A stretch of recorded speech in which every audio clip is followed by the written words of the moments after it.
Hi everyone, welcome to our 12-part series, Inside the One Big Beautiful Bill Act. I'm Kenny Birch, a tax director in our mortgage banking tax practice.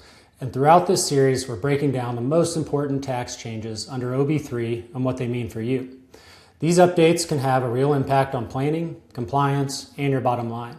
So if you want to stay ahead and make informed decisions, you're in the right place. Now let's take a look at estate and gift tax exclusions, annual and lifetime, and how OB3 affects tax planning with Karly Hurley, an expert in our mortgage banking tax practice. Hey Kenny! Yes, today we will be covering the updates to the annual and lifetime gift estate tax exclusion amounts, also referred to as the unified credit, when considering the gift and estate tax credit related to the exclusion. I'll also provide a brief background on each and touch on why it's important to track these when it comes to estate tax planning. Awesome. Sounds exciting. Why don't you tell us where you want to begin? You know, it really is a fun topic. Although there aren't too many rules per se, the interplay between them can get a little confusing. So I think a good starting is the annual gift tax exclusion amount. The annual exclusion amount is a threshold that allows one person, the donor, to gift up to a certain amount annually to another person, the donee, without having to worry about any filing requirements. Once anything over that amount is gifted to the other person in a single year, it then prompts the person gifting to file a gift tax return to report the gift. So prior to the Tax Cut and Jobs Act, the annual exclusion amount was set for a 4-year period. TCJA implemented the annual exclusion amount would be indexed annually to account for inflation. So as far as updates, the annual inflation increase was set to sunset in 2026 after the TCJA, but the One Big Beautiful Bill Act instead extended the annual indexing of the annual exclusion amount. Finally, what everyone wants to know, as far as numbers go, the 2025 annual gifting exclusion amount was $19,000, and it remains the same for 2026. Okay, perfect. So for 2026, the exclusion amount is $19,000. That's the cumulative amount you can gift each year? Well, it's cumulative for one singular person to gift to another singular person. So any one person can gift as many other people $19,000 as they want without having to report it. So say you have 5 kids, you could gift each of them $19,000, and although that total amount you gifted that year was $95,000, you don't need to report it since the individual gifts were at or below the threshold. And another thing to think about is if you're married, you each have an annual exclusion. So you can both gift the same person $19,000, essentially bringing your combined annual gifting exclusion amount to $38,000 before you need to report it. However, the proper gift splitting election is made on a gift tax return. And then the same logic would apply if you're gifting to a married couple. You can gift each of them that annual exclusion amount without having to report it. Thanks, Karly. Let's say you do gift above the annual exclusion amount. Do you report the entire gift?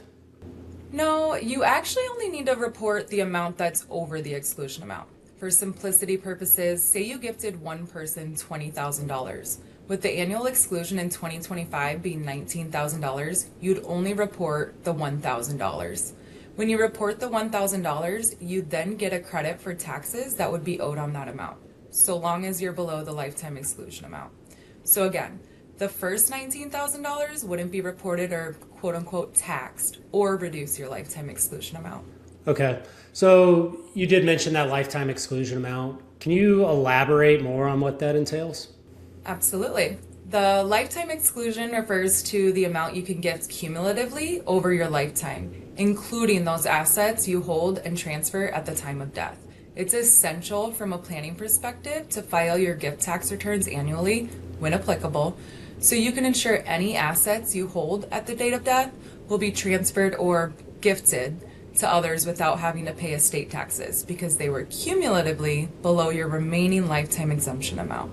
Gift tax returns will not only report the amount gifted above the annual exclusion amount for that year and any applicable tax credit for it, but they also show all of your prior year reported gifts and credits. So you have a cumulative amount to date that your exemption would be reduced by.